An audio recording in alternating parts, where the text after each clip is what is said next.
আসসালামু আলাইকুম সবাইকে। আজকে আমি আপনাদের দেখাবো আমার কলোনি সেটআপ। এটার কি উপকারিতা, কেমনে তৈরি করলাম, কত টাকা খরচ হইলো। প্রত্যেকটা পাখাল প্রেমীর স্বপ্ন থাকে তাদের ছাদে এরকম একটা কলোনি তৈরি করবে। তো তাদের জন্য আজকে এই ভিডিওটা খুবই গুরুত্বপূর্ণ। সবাই আমাদের সাথেই থাকুন শেষ পর্যন্ত, দেখতে থাকুন। আসলে এটা আমি একটা কাঠের ফ্রেমে তৈরি করছি। এটার উচ্চতা হলো 6 ফুট, লম্বা 6 ফুট, পাশে হলো 4 ফুট। তো দেখেন, এটা নেট দিয়ে পরে ঘেরাও করে দেওয়া হয়েছে। এটা পুরোপুরি তৈরি করতে আমার খরচ হয়েছে প্রায় 7,500 টাকা। তো এটার মধ্যে আমাদের কাঠ লাগছে 3 কেবি, আর বাকিটা নেট লাগছে হলো 42 ফুট নেট লাগছে।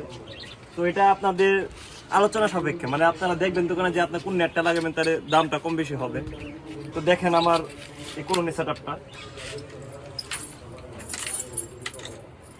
আমরা দেয়া রাখছি। কলোনির মাঝে হাড়ি দিছি আপনার 4টা, আমার আপাতত 2 জোড়া পাখি আছে। যে এখানে আসলে বেশি হাড়ি দেওয়ার কারণ হইলো যে তারা হাড়ি নিয়ে ঝগড়া করে, যে ঝগড়াটা যাতে না হয় এই জন্য বেশি হাড়ি দিতে হবে। যত জোড়া পাখি থাকবে তার থেকে কমপক্ষে 2-3টা হাড়ি বেশি দিতে হবে।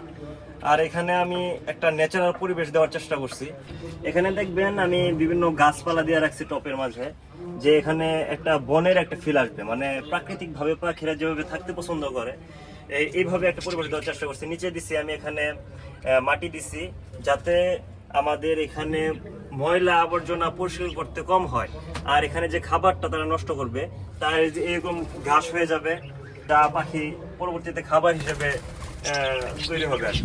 তো এখানে দেখেন আরো একটা সুবিধা আছে মাটি দেওয়ার। মাটি দিলে কি হয়, পাখিরা মনে করে তারা প্রাকৃতিক ভাবে আছে এখানে। বিভিন্ন গাছপালা দেওয়ার কারণে তারা মনে করে যে প্রাকৃতিক ভাবেই তারা এখানে আছে। তো তার জন্য তার ব্রিডিংটা সুন্দরভাবে করে, আর তারা থাকতেও খুব ভালো হয় এখানে তাদের জন্য। তো দেখেন, এভাবে করলে আপনাদের অনেক সুবিধা হবে। যেমন ধরেন যে ডিম বাচ্চা করতেছে না, তো আপনারা অনেক সময় দেখতেছেন যে ডিম করতেছে, নষ্ট করে ফেলতেছে।